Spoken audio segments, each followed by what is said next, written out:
এটা কি cake parcel যাইতেছে? জি। কত বিক্রি করলেন এটা? 800 টাকা। 800 টাকা। জি। আচ্ছা, কি কেক ছিল এটা? এটা অরেঞ্জ কেক ছিল। অরেঞ্জ কেক ছিল। একটু দেখা যাবে যেটা জি। Orange cake? জি। কত টাকা? 800 টাকা। 800 টাকা। কি পুরে বিক্রি করে দিছে? জি, পুরোটাই বিক্রি হচ্ছে। পুরো এমনি সাইজ করে বিক্রি করলে কত টাকা বিক্রি করতে? 800 টাকাই। 800 টাকা। তো সেক্ষেত্রে এত বড় একটা নিলে ডিসকাউন্ট দিতে পারতেন।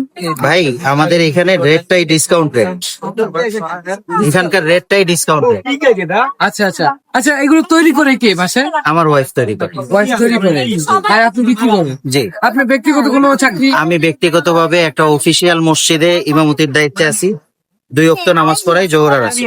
জোর আছে। আর বাকি সময় এখানে কেক বিক্রি করবেন? জি জি। বাকি সময় ধরেন আমি এই যে আসরের পরে আসছি, যতক্ষণ আমার সেল না হয় এতক্ষণ থাকবো আর কি। সেল হয়ে গেলে চলে যাব। আচ্ছা, কেক কয়টা নিয়ে আসছেন? আজকে 4টা নিয়ে আসছিলাম, এই যে 2টো শেষ, আরো একটাও আস্তই নিয়ে গেছে।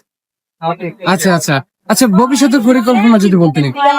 ভবিষ্যতের পরিকল্পনা আসলে ব্যবসা করার চিন্তা নিয়ে মাঠে নামছি। আল্লাহ পাক যে অবস্থায় রাখেন আর কি, যা করেন, যেভাবে ভালো মনে করেন আল্লাহ ওইভাবেই আমার ব্যবস্থা করবেন। আজকে কি কি আইটেমের কেক নিয়ে আসছেন? আজকে ম্যাঙ্গো, অরেঞ্জ আর হচ্ছে স্ট্রবেরি, চকলেট। ম্যাঙ্গো হয়ে গেছে, এটা অরেঞ্জটা। আর এখানে আছে হচ্ছে চকলেট। চকলেট আছে আর স্ট্রবেরি। আর স্ট্রবেরি আছে।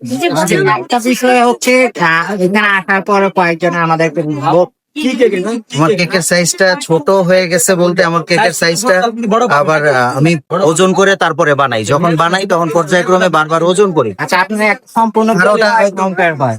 ঠিক। একটা কেক কয় পাউন্ডের করেন আপনি? এখানে যে কেকগুলো আমরা সেল করি এগুলো 2 পাউন্ডের।